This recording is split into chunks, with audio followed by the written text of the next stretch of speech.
Okay, good morning. This is Rabbi Shlomo Furst at Yeshiva Tsama Nafshi. We're starting a new program in the near future, a free breakfast kollel. Oh, For anyone who's coming, especially from outside Yerushalyim, would like to beat the traffic. sure. You're going to have, as early as as maybe 8:30, we'll have a breakfast here that all coffee you can drink. We're going to have a shir to start off with, then shir in Pirkei Avos and Mishnah Berurah. So if you want to beat the traffic and make yourself a good day in all ways possible, you'll come to Yerushalyim early, daven here in Yeshiva's Chanukah Yeshivas, and join us in Yeshiva's Tsama for our shir in the morning.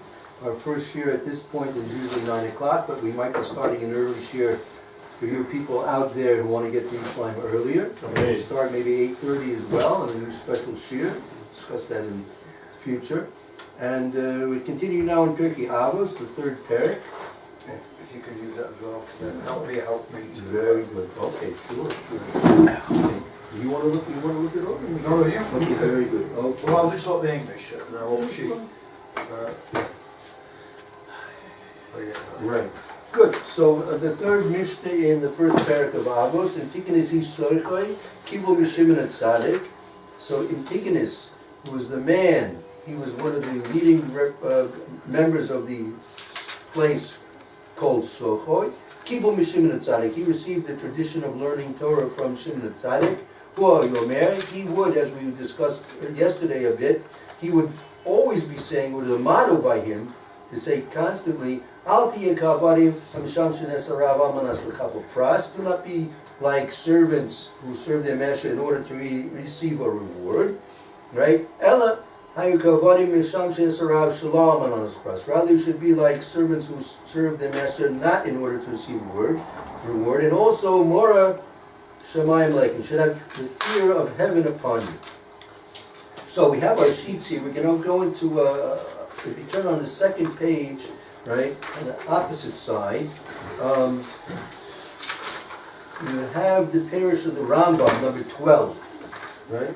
Number 12. We're going to be exploring what's the difference. Some of the commentators go into the specific understanding of what's the word pras, and how does the word pras compare and is different in definition than the word schar. Schar is payment. Pras is a reward, right? Pras is a reward. Schar is payment, right? But we always say, I never heard pras the first time, is it? You don't I've always heard of sachar. When you get a maskoret, you get a salary, it's called maskoret. Yeah, but I've always heard you get sachar, you get a reward. Right. I've not heard pras.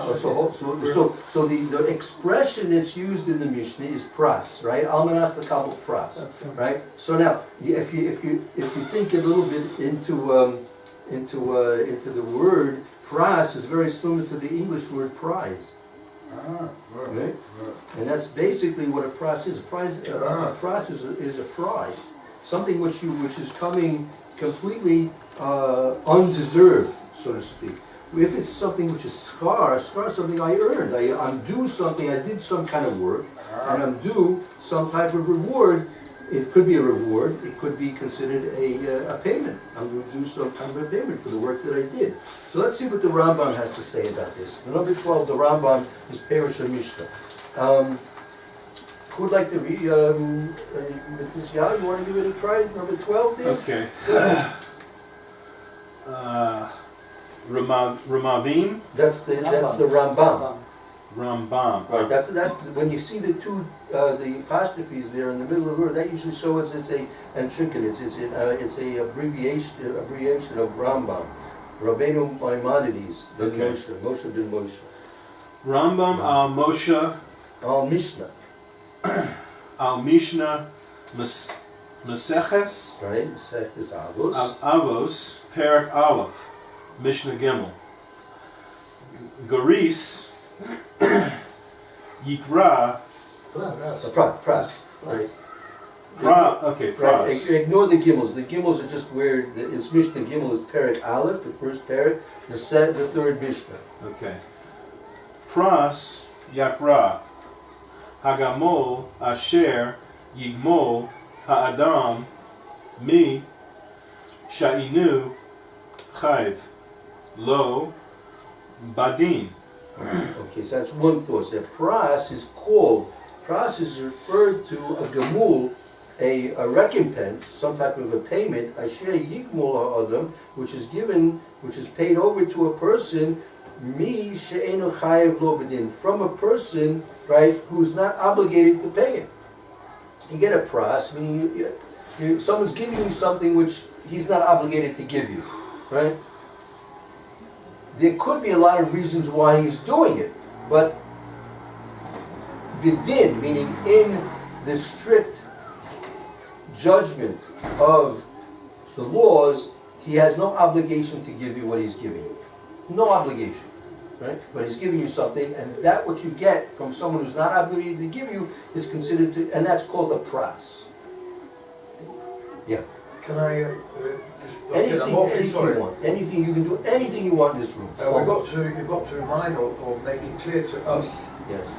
that what I thought that you get reward in this world, it's not in this world at all, it's the world above. Correct. So what my question leading to that is, there's certain things that you do in prayer or you do, and they say it's a good omen that if you do that thing, you'll get, you're going to live a long life. All right, no, that's a bad example because you say long life, not here, in heaven. But it's good for living a long life. Right. If you do a certain thing. So why did Rabbi say that? But really, it's not really. Okay, so It's kidology. so to answer your question, turn back to the first page. Yeah. Turn back to the first page and take a look at number 7. Yeah. Okay.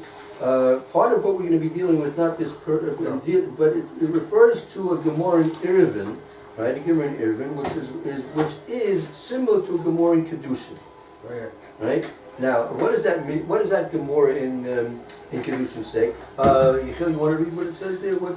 דף על דף, עירובין, דף חבט, עמוד א', והיינו קטעיתא קדושים, ל"ט, כשכר מצווה בחי, עלמא דתנקה, ולכן רק למחר לקבל שכר. The Gemara in Kedushin says, Schar mitzvah b'hai amaleka. The schar, the payment. Now that's not pras, that's schar. Schar, the payment for a mitzvah, b'hai alma, in this world, like it is not. You cannot have the right payment of a mitzvah in this world. It was explained to me by one of my rabbis, Rav Shmuel Shechter Zatzal, that one of the reasons being is that the payment for a mitzvah, right, is eternal. Now, a person does a mitzvah, his payment for that mitzvah is a eternal reward. Because what is he doing? By doing a mitzvah, as the word means, it's a commandment of Hashem. When you're fulfilling the will of HaKodesh Baruch Hu, you are becoming the embodiment of the will of HaKodesh Baruch Hu. Just as HaKodesh Baruch Hu is eternal, right? His commands are eternal. And when you're doing something which is the embodiment of his commands, you're also doing something which is eternal. So any payment for that which you're doing has to be eternal. So what mitzvah do you get payment of in this world? Hold on. Oh, sorry. So therefore, this world cannot contain, this world, which is a finite world, cannot contain the payment for a mitzvah which is eternal. It's impossible. It just doesn't fit, right? It's like, as a year, you know the classic American expression: you can't put a square, you can't put a round peg into a square hole. Right? You just can't do it. Doesn't fit. Doesn't fit. They don't match, right? So the payment for a mitzvah doesn't match. It's like you have a bank account, right? Yeah.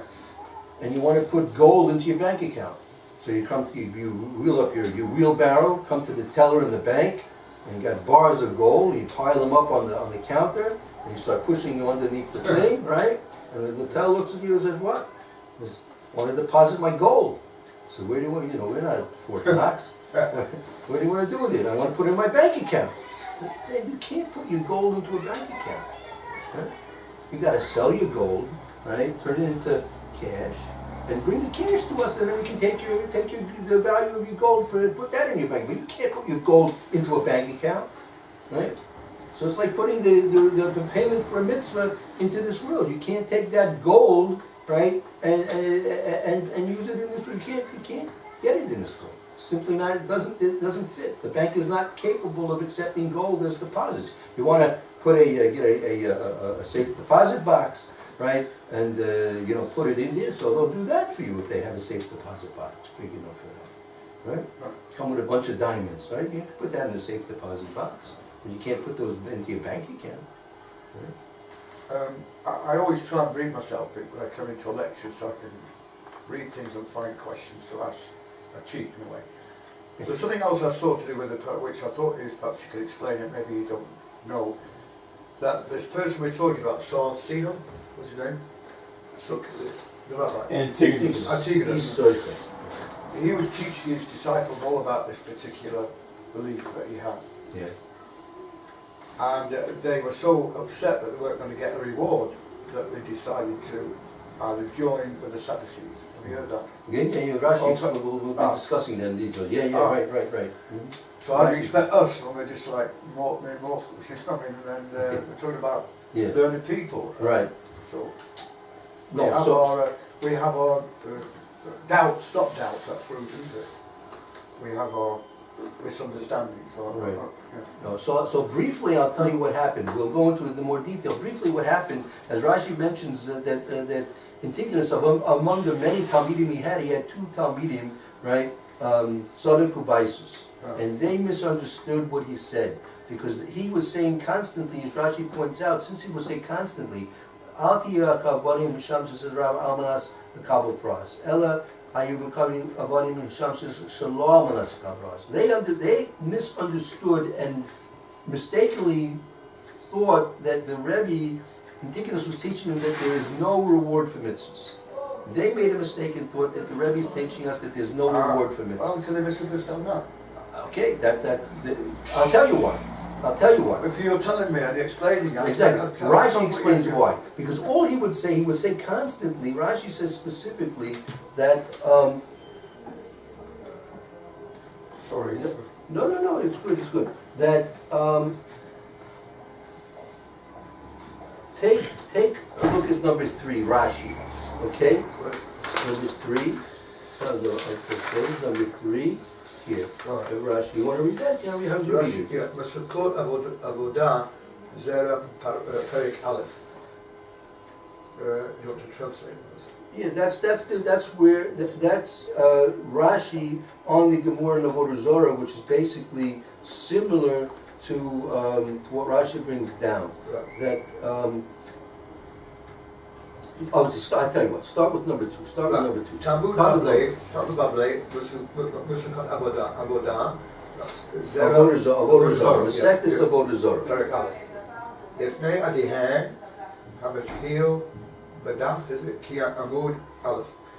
Amar Rabbi Yeshua ben Levi, my dictive. Asher Nohim Mitzvah Hayom La'asotam, V'lo L'macher La'asotam, Hayom La'asotam. That's it, right. So what does it say in the Torah? Okay. So it says there in the Gemara, I'm a Rebbe Yeshua ben Levi. My dicks what does it mean in the Torah when it says as follows? Quote, Asher Noki Mitzav Kayom, that which I am commanding you today. What does that mean? Hayom, now, Lasosim, is where you do the mitzvahs. And not tomorrow, not in the next world to do them. You can't do any mitzvahs in the next world. No. Can't do any mitzvahs. Hayom la'asosam, today is where you do the mitzvahs, is when you do the v'lo, hayom l'tuskar, not today you receive the reward. And not is the day today that you receive the reward. Okay? Meaning, so the reward is not for today, but there is a reward. There is a reward, but so Antigonus, right? He was teaching his students, right? Take a look, Rashi. Rashi says in number 3, Rashi Masechtas Avodah Zorah. Rashi is explaining that Gemara over there. Number 3, we have it there. Go ahead. Rashi Masechtas Avodah Zorah. לפני עליהם המתחיל בדף בית עמוד א' ולא בשכר מצוותיו. שעבוד יוצרו רב באהבה שמו ובאהבה מצוות פי ולא לשם כירא שכר.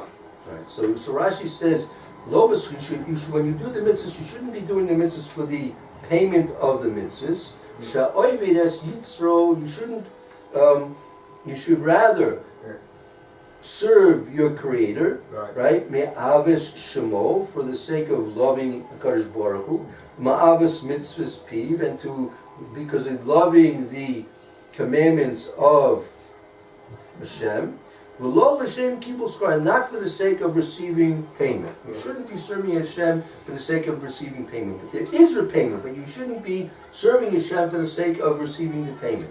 Almana shelo l'kabel paras, number 4, go ahead. Almut shelo l'kabel paras, yahi levach libcha imo, lomar afilu en sofi l'kabel sachar aohev, ani et borei hafetz b'mitzvotav. So what does it mean, almana shelo l'kabel paras? On condition that you should not receive a reward. Reward, not payment. Payment is reward. Right. What does it mean? Rashi explains. Your heart should be with you. I mean, this is how you should be thinking. And your attitude. This is your attitude. Right, your attitude. Loimer, to say. Even if it would be that I would not get any reward. If it would be that in the end I would not get any reward, I love my Creator, and I desire to do His commandments. Even without his attitude. My attitude is, right, that even if it would be I would not get a reward, I'm still going to do the mitzvahs because I love HaKodesh Baruch Hu, and I love to do His commandments. That's your attitude, right? That's what we were talking about yesterday. You have to have the theory, you have to have the attitude, and you have to also know what the Metzias, the reality is. The reality is you are going to get a reward. The reality is that in this world you cannot get a payment for the mitzvahs, right? The reality is in the next world you will get your reward for the mitzvahs, but in this world you cannot get your payment for the mitzvahs. And your attitude is that even though I know I'm going to get a reward, I know I'm going to get a payment, but I'm not doing it for that purpose in mind, for the sake of the reward. I'm doing it simply for the sake that I love HaKodesh Baruch Hu. He created me. He brought me into this world. He created the world. He brought me everything. Baruch Hashem. He's given me so many wonderful things from the time I've been born, even from before the time I was born, right? From the time of the very creation of the universe, He's been providing for everything in the universe, which is here now in existence for my sake, right? This very moment, and I love to do His mitzvahs, right? That's why I'm doing the mitzvahs, right? I know I'm going to get a reward. I know I'm going to get a payment for everything I do. Hashem is not going to cheat anybody. Hashem cheats nobody. No. Anybody that does anything, even the biggest Russia, right? If he'll do one simple mitzvah, he'll get a complete, absolute, full reward. The fact that he's a Russian, there's all sorts of bad things, doesn't take away from the reward he's supposed to get, the payment for each and every single mitzvah that he happens to do, right? Rabbi Vicky Miller says, you have a fellow on Shabbos, he smokes 7 cigarettes, right? 7 cigarettes every Shabbos, he smokes 7 cigarettes. He smokes one before he goes to davening, one after he comes back home from davening. He gets one before mincha, and one after mincha. So that's 4. He thinks 2, 3 in the afternoon. So he has 7 cigarettes every Shabbos. He smokes it like clockwork. If one Shabbos he wakes up and says, you know what, I want to smoke only 6, right? For the fact that he's lessening his smoking for the sake of HaKodesh Baruch Hu. He wants to be Shomer Shabbos by smoking 1 less cigarette. He's going to get a reward for that. I had another thing that this one rabbi said, you're smoking. He says, look, you know, you shouldn't smoke. He said, he said, do me a favour here, just have the cigarette and smoke it the other way around. You know, that's the message. We know the story about they all know about the guy, the young boy. His father said, send up the tree and get the egg. Send away the mother and tell the take the story. eggs. Yeah, you tell the story. Yeah. Okay, yeah. Well, you tell it. Well, I'm not sure. Then he falls. I know there are a lot of things. Then he falls down. Coming down ladder. So this great rabbi in the Gemara, he said, I saw he was doing a mitzvah for his parents and for the bird, and he got killed. I'm not current with this Jewish religion. Yes. And he forgot that, you know, you get the reward. What's the reward? The reward is not here. The reward is Yeah, because You he don't- that's a bit- sorry. was particularly No, perplexed. you can't say that because it says long life. No, Sorry, that's long why, life, long life. Yeah, yeah, that's well, why he was yeah, particularly sorry, yeah, perplexed. long life, sorry, Because he yeah. should have, because in this world, he should get a long life. Yeah. There are many explanations of how he went off. It could be that it means long life in the next world. It could be that the person was thinking about a voter at the same time he was doing it. There are a lot of explanations. The fact that he went off, that he was being tested. Yeah, but see, if you don't blame us in a way that we think it's not fair, things have happened to me that's unfair. And maybe it's a good story, but this was a great, great rabbi, and he changed his religion. He came back. No, in fact, he didn't come back. He really didn't come back. So how do you, in life has some No, so things. there are a lot of It's funny how we, look, you should realize. we're doing mitzvahs and you think, what's Hashem doing all this for? Right. The guy was Shlomo Shabbat, he gave lots of money to charity, and something happens, you No, know. so first of all, he was predisposed from the time that he was even before he was born. He was already becoming predisposed to going off the derech.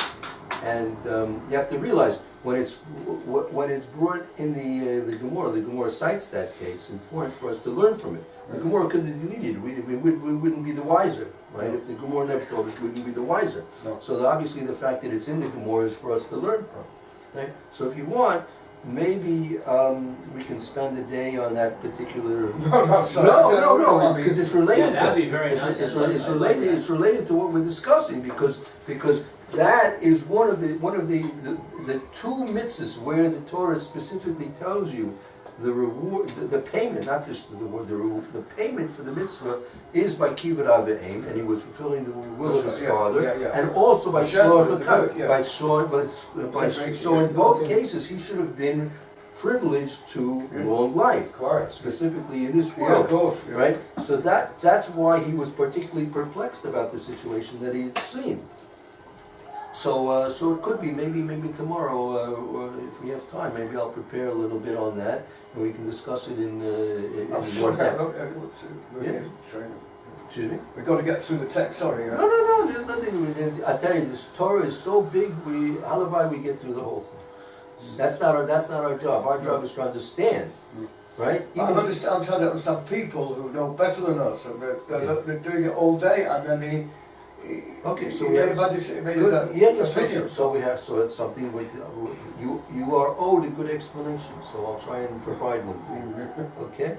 Sorry. Hopefully tomorrow I'll come in with I some have a information. question. Yeah. It says Almanas Just Shalo Lekabel Pras. Right. Now, I could see it saying, I'm not looking for a reward. Mhm. But this says, on conditions that I don't get a reward, which implies that if I get a reward, then I regret doing it. No. That which number are you looking at? You're looking Four. at number 4. No, so it says Yehei libka imo Elohim. Your heart should be with you to say. Meaning your attitude should be as such. I feel ein soifu lekabel schar. Even if it would be in the end that I'm not going to receive any payment.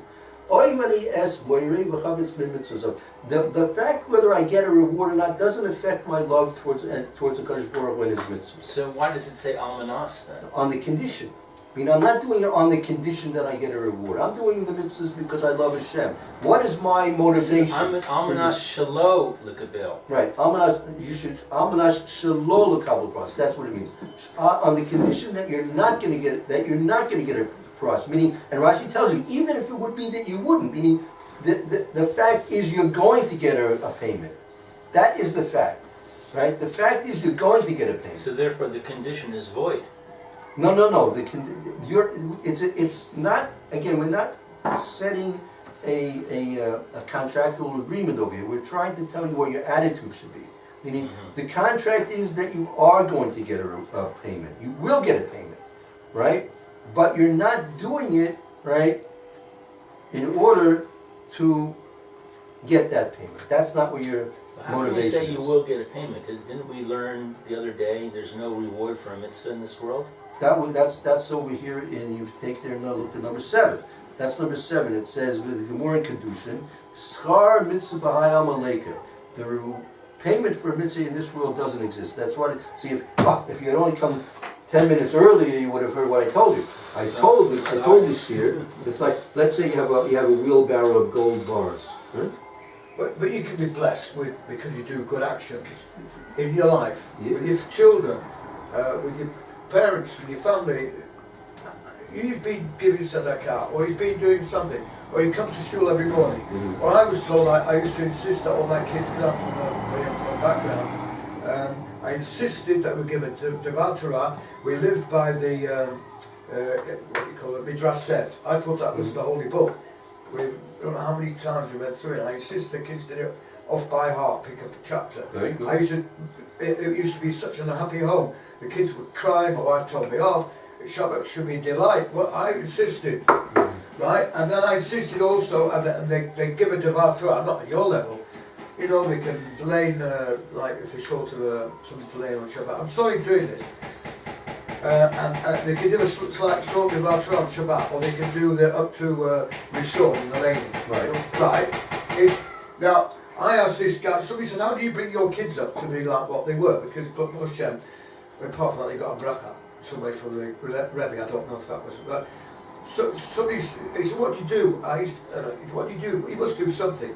So I used to sing Zimmerot at home. I used to insist that, and he was a Lubavitch. He didn't know. He's been Lubavitch for a long time, and he made his kids do it. So what I'm saying, I'm not a goody. Please don't believe it. And my kids will be blessed in academic and religious skills.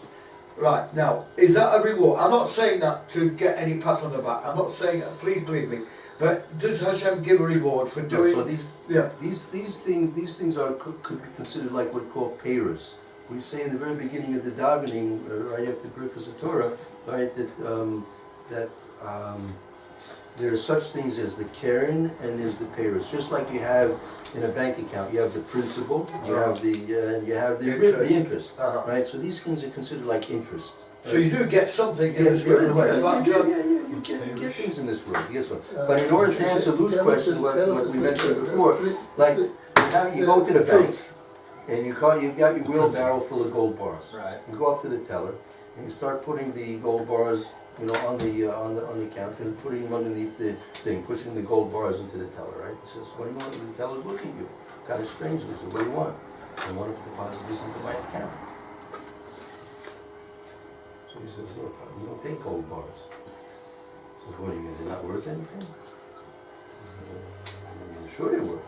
But what's a gold bar? What's a pound of gold worth? An ounce of gold is what, $1,600 or something like that? 5,000. 1 ounce. Oh, 1 A ounce. pound is worth Pound. 5,000. There you Oh, go. So you got a wheelbarrow of gold bars. This is what? It's not worth money. He says, of course it's worth money. $2 million. Yeah. So you got a wheelbarrow. So you want to say, I want to put this in my account. give me discount. So what's the teller going to tell you? Give me discount, I'll take it. Tokens, we don't take gold. We don't take gold. You say, I would say, Go to I'll gold. take it. I would Go say, to take it, gold. I'll give you a Gold. discount. Yeah.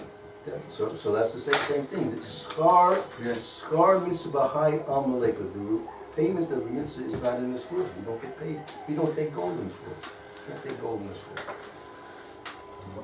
I'm not following the analogy. Matt says you understand. If we don't get paid in this world, how do we survive? Well, let me ask you a question. We are surviving, yes or no? Yep. How does a bad person survive? Yeah, that's a better question. That's just the opposite. How does a bad person live till he's 100 years old? Yeah, not all people that never put on for their lifetime, they're 100 years old. It's the opposite. And how many of the great... Matt has a good question. It says in the Shema that if you do all these Yeah, that's true. commandments, then you'll get Yeah. grain and wine and oil. So what does that mean? So that the Rambam explains, he explains as follows. Those things, as I was explaining, are not those are not payments and rewards. Those are simply things that since the HaKodesh Baruch Hu sees you're interested in doing the mitzvahs, he wants to give you the opportunity, right, to continue doing more and more mitzvahs. So therefore he's going to give you rain in its time, everything will be okay if you have peace. Because if there's no rain and you have no food, it's very hard to learn. You got And you have all the material Right, so then- things that you need to survive. So then what's your name? I forgot your name. Yechiel. Yechiel. So we have Yechiel's point. Mhm. which is, what about the bad people? So He said if Hashem right. sees you're doing the mitzvahs, He's going to give you all these things you need. Implies Right. that if you're not doing the mitzvahs, Right. you're not going to get the things you need, and you're going to perish. Right, so basically the answer is if a person goes to a hotel, right? The person goes to a hotel and he's a guest, so when he checks out, he's gonna get a bill, right? So, right? But if a person's working in a hotel, right? He's working for the manager, the director of the hotel, the owner of the hotel, he checks in and checks out, and he gets no bill. Kind of like who Shmuel Eibach is, they just died now. Yeah, go ahead, go ahead. So Shmuel Eibach, that's on roads, you see, he died 2 weeks ago, Shmuel Eibach. He's married, he doesn't have any kids. He had Yeshiva. He was born, that's how he's getting big tzaddik, and he didn't get anything here. They said they didn't even have anything. You say his students are his, Yeah, he It's doesn't have anything, he software. doesn't have anything. but there's not, there's, What is he, what do you see, in Bolam is zero. Hajj happened also, my son-in-law went there, he went from me to him, and whenever they had children, he used to be the person Just to like ask. 2 weeks ago. Are you listening to this? Yeah, Yeah, the guy, the Rabbi Tahad Yitzhak, the Rosh Yeshiva, he loves to be asked to be the for the baby. Sandik, but it's not. It's like Bris Milah, because they're his children, poor thing. He didn't have any kids. I know what. That's bullshit. So you can't understand what You're getting lost in this. Okay, what's, The whole thing is- where you lost? the story, It's very simple. I think the Basic You of the whole gave story an is analogy of gold bars. I didn't understand your You analogy. can't make use of the payment of the mitzvah in this world. It doesn't, you So the cannot gold make use bar of it. is the payment that we get that's not usable. No, right. You as I said earlier, previously, like you've been here earlier at the beginning of this year, as I explained in depth, a mitzvah, since it's the embodiment of the will of the HaKodesh Baruch Hu, which is eternal, and when you do a mitzvah, you're embodying the will of the HaKodesh Baruch Hu in an eternal way, so the payment for that must be eternal as well. And this world is finite, But it's not eternal. So there that are you can't payments get in this world. That's called interest, that's payers, that's called payers. That's called Why? payers, Why? that's the interest. Because it's the interest. Yeah. You get the something else. So the interest is finite, Yeah, interest is fine. and the principle is infinite. What kind of cakes about it? I don't know why these things are You use the Those are great. I mean, I tried. Oh, thank you. Good, thank you very much. Are you talking about something bad? Okay, we're in the middle of a lot of things here. It's a big subject, but it's worth exploring in depth. Yeah, we're gonna do more. You hold on to that. That's for you. Wow. And we'll be discussing more tomorrow in Mitzvah. So, we'll start in a few minutes the Shir and Mishnah. Anything.